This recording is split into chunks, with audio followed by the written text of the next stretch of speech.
ആകാശവാണി. നമസ്കാരം. പ്രത്യേക വാർത്താ ബുള്ളറ്റിൻ വായിക്കുന്നത് സോഫിയ ഡാനിയൽ.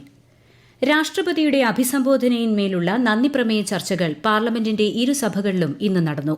നീറ്റ് വിഷയം ഉയർത്തിയുള്ള രൂക്ഷമായ പ്രതിപക്ഷ പ്രതിഷേധത്തിനും പാർലമെന്റ് ഇന്ന് വേദിയായി.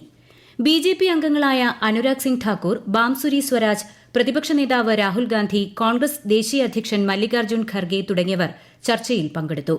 ജനക്ഷേമത്തിനും സാമ്പത്തിക വളർച്ചയ്ക്കുമായി നിരവധി നടപടികൾ നരേന്ദ്രമോദി സർക്കാർ കഴിഞ്ഞ 10 വർഷത്തിനിടെ നടപ്പാക്കിയതായി ശ്രീ അനുരാഗ് സിംഗ് ഠാക്കൂർ ചർച്ചയിൽ പങ്കെടുത്തുകൊണ്ട് പറഞ്ഞു.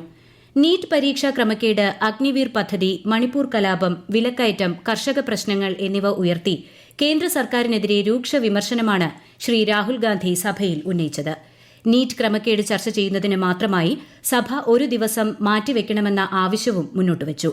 ഒരു സമുദായവുമായി ബന്ധപ്പെട്ട ശ്രീ രാഹുൽ ഗാന്ധിയുടെ പരാമർശത്തിനെതിരെ പ്രധാനമന്ത്രിയും കേന്ദ്ര ആഭ്യന്തരമന്ത്രി അമിത്ഷായും രംഗത്ത് വന്നതോടെ സഭ കൂടുതൽ സംഘർഷഭരിതമായി. അഗ്നിവീർ പദ്ധതിക്കെതിരായ വിമർശനങ്ങളിൽ പ്രതികരിച്ച് രാജ്യരക്ഷാമന്ത്രി രാജ്നാഥ് സിംഗും രംഗത്തെത്തി. രാജ്യസഭയിലും നീറ്റ് വിഷയവുമായി ബന്ധപ്പെട്ട പ്രതിപക്ഷ ബഹളത്തിനിടെയാണ് നന്ദിപ്രമേയ ചർച്ചകൾ നടന്നത്. കാഴ്ചപ്പാടും ദിശയും നഷ്ടപ്പെട്ടതാണ് രാഷ്ട്രപതിയുടെ നയപ്രഖ്യാപന പ്രസംഗമെന്ന് ചർച്ചയിൽ പങ്കെടുത്തുകൊണ്ട് രാജ്യസഭാ പ്രതിപക്ഷ നേതാവ് മല്ലികാർജ്ജുൻ ഖാർഗെ പറഞ്ഞു. നീറ്റ്, ട്രെയിൻ അപകടങ്ങൾ, ജമ്മുകശ്മീർ ഭീകരാക്രമണം തുടങ്ങിയ വിഷയങ്ങളിലും അദ്ദേഹം കേന്ദ്ര സർക്കാരിനെതിരെ വിമർശനം ഉയർത്തി. നിരുത്തരവാദപരമായ പ്രസ്താവനയാണ് പ്രതിപക്ഷ നേതാവ് രാഹുൽ ഗാന്ധി ഇന്ന് ലോക്സഭയിൽ നടത്തിയതെന്ന് കേന്ദ്ര വാർത്താവിതരണ പ്രക്ഷേപണ മന്ത്രി അശ്വിനി വൈഷ്ണവ്. പ്രതിപക്ഷ നേതാവിന്റെ പദവി ഏറെ ഉത്തരവാദിത്തം നിറഞ്ഞതാണെന്ന് ചൂണ്ടിക്കാട്ടിയ കേന്ദ്രമന്ത്രി അഗ്നിവീർ പദ്ധതിയെക്കുറിച്ച് ശ്രീ രാഹുൽ ഗാന്ധി തെറ്റായ കാര്യങ്ങളാണ് പറഞ്ഞതെന്നും വിമർശിച്ചു. ഭരണഘടനാ സ്ഥാപനങ്ങളെ ദുർബലപ്പെടുത്താനാണ് കോൺഗ്രസ് ശ്രമിക്കുന്നതെന്നും അദ്ദേഹം കുറ്റപ്പെടുത്തി. ഇന്ത്യയിൽ ഇന്നു മുതൽ പ്രാബല്യത്തിൽ വന്ന 3 ക്രിമിനൽ നിയമങ്ങൾ അത്യാധുനിക നീതിന്യായ വ്യവസ്ഥ രാജ്യത്ത് ഉറപ്പുവരുത്തുമെന്ന് കേന്ദ്ര ആഭ്യന്തരമന്ത്രി അമിത്ഷാ. തീർത്തും സ്വദേശീയമായ ഈ നിയമങ്ങൾ ഇന്ത്യൻ മൂല്യവ്യവസ്ഥയുടെ സത്ത ഉൾക്കൊള്ളുന്നവയാണെന്നും അദ്ദേഹം ന്യൂഡൽഹിയിൽ മാധ്യമങ്ങളോട് പറഞ്ഞു. വേഗത്തിൽ നീതി നടപ്പാക്കുന്നതിനും കുറ്റകൃത്യങ്ങൾക്ക് ഇരയാകുന്നവരുടെ അവകാശങ്ങൾ സംരക്ഷിക്കുന്നതിനും പുതിയ നിയമങ്ങൾ സഹായിക്കും.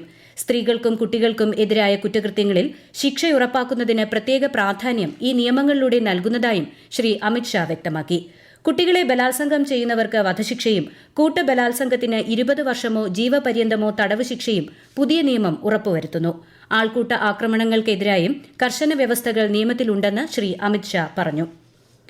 പോലീസ് വകുപ്പിലെ അമിത ജോലിഭാരവുമായി ബന്ധപ്പെട്ട അടിയന്തര പ്രമേയത്തിന് സ്പീക്കർ അവതരണാനുമതി നിഷേധിച്ചതിൽ പ്രതിഷേധിച്ച് നിയമസഭയിൽ ഇന്നും പ്രതിപക്ഷ വാക്കൌട്ട്. ഔദ്യോഗിക ജീവിതത്തിലെ സമ്മർദ്ദം നിമിത്തം പോലീസ് ഉദ്യോഗസ്ഥർ ജീവനൊടുക്കുന്ന സാഹചര്യം സഭ നിർത്തിവച്ച് ചർച്ച ചെയ്യണമെന്നാവശ്യപ്പെട്ട് PC വിഷ്ണുനാഥാണ് അടിയന്തര പ്രമേയ നോട്ടീസ് നൽകിയത്. പോലീസുകാരുടെ അമിത ജോലിഭാരവും മാനസിക പ്രയാസങ്ങളും ക്രമസമാധാന പാലനത്തെ സാരമായി ബാധിച്ചതായി പ്രതിപക്ഷ നേതാവ് VD സതീശൻ ആരോപിച്ചു. എന്നാൽ പോലീസുകാരുടെ മാനസിക സംഘർഷം കുറയ്ക്കുന്നതിന് വിവിധ പ്രവർത്തനങ്ങൾ നടത്തിവരുന്നതായും 8 മണിക്കൂർ ജോലി എന്നത് പോലീസിൽ പൂർണ്ണമായി നടപ്പിലാക്കാൻ സാധിച്ചിട്ടില്ലെന്നും മുഖ്യമന്ത്രി പിണറായി വിജയൻ മറുപടി നൽകി. മുഖ്യമന്ത്രിയുടെ മറുപടിയെ തുടർന്ന് സ്പീക്കർ അടിയന്തര പ്രമേയത്തിന് അവതരണാനുമതി നിഷേധിക്കുകയായിരുന്നു. അമീബിക് മസ്തിഷ്ക ജ്വരവുമായി ബന്ധപ്പെട്ട് സംസ്ഥാനത്തിന് പ്രത്യേക മാർഗരേഖ പുറത്തിറക്കുമെന്ന് ആരോഗ്യമന്ത്രി വീണ ജോർജ്. മൂക്കിനെയും മസ്തിഷ്കത്തെയും വേർതിരിക്കുന്ന നേർത്ത പാളിയിൽ അപൂർവമായുണ്ടാകുന്ന സുഷിരങ്ങൾ വഴിയോ കർണപടലത്തിലുണ്ടാകുന്ന സുഷിരം വഴിയോ ആണ് അമീബ തലച്ചോറിലേക്ക് കടക്കുകയും മസ്തിഷ്ക ജ്വരം ഉണ്ടാകുകയും ചെയ്യുന്നത്. അതിനാൽ ചെവിയിൽ പഴുപ്പുള്ള കുട്ടികൾ കുളത്തിലും കെട്ടിക്കിടക്കുന്ന വെള്ളത്തിലും മറ്റും കുളിക്കാൻ പാടില്ല. രോഗലക്ഷണങ്ങൾ കണ്ടാൽ ഉടൻ ചികിത്സ തേടണമെന്ന് മന്ത്രി അഭ്യർത്ഥിച്ചു. ആരോഗ്യവകുപ്പിന്റെ ഉന്നതതല യോഗത്തിൽ സംസാരിക്കുകയായിരുന്നു മന്ത്രി. രോഗത്തിനെതിരെ പ്രത്യേക ജാഗ്രത പാലിക്കണമെന്നും മന്ത്രി അഭ്യർത്ഥിച്ചു. കെട്ടിക്കിടക്കുന്ന വെള്ളത്തിൽ കുളിക്കുന്നതും വെള്ളത്തിൽ ഡൈവ് ചെയ്യുന്നതും പരമാവധി ഒഴിവാക്കണം. വാട്ടർ തീം പാർക്കുകളിലെയും സ്വിമ്മിംഗ് പൂളുകളിലെയും വെള്ളം കൃത്യമായി ക്ലോറിനേറ്റ് ചെയ്ത് ശുദ്ധമാണെന്ന് ഉറപ്പാക്കണമെന്നും ആരോഗ്യമന്ത്രി പറഞ്ഞു. സംസ്ഥാനത്ത് 4 വർഷ ബിരുദ കോഴ്സിന് തുടക്കമായി. 4 വർഷ ബിരുദത്തിന്റെ സമാരംഭവും സംസ്ഥാനതല വിജ്ഞാനോത്സവവും മുഖ്യമന്ത്രി പിണറായി വിജയൻ തിരുവനന്തപുരത്ത് ഉദ്ഘാടനം ചെയ്തു. കേരള, കാലിക്കറ്റ്, MG, കണ്ണൂർ സർവകലാശാലകൾക്ക് കീഴിലെ 864 കോളേജുകളിലും വിവിധ പഠന കേന്ദ്രങ്ങളിലുമായാണ് 4 വർഷ ബിരുദ കോഴ്സുകൾ ആരംഭിക്കുന്നത്. GST വന്നതിലൂടെ ബിസിനസ് നടപടിക്രമങ്ങൾ എളുപ്പമായെന്ന് സംസ്ഥാന ധനമന്ത്രി KN ബാലഗോപാൽ.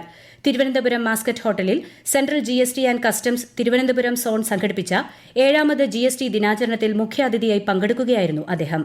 GSTയിൽ ഭരണപരമായ ചില പരിഷ്കാരങ്ങൾ ഇനിയും ആവശ്യമായുള്ളതായും ഇത് ബന്ധപ്പെട്ട ഫോറങ്ങളിൽ കേരളമടക്കമുള്ള സംസ്ഥാനങ്ങൾ തുടർച്ചയായി ഉന്നയിക്കുന്നുണ്ടെന്നും അദ്ദേഹം പറഞ്ഞു. പ്രത്യേക വാർത്താ ബുള്ളറ്റിൻ കഴിഞ്ഞു. അടുത്ത വാർത്താ പ്രക്ഷേപണം നാളെ രാവിലെ 6:45-ന്.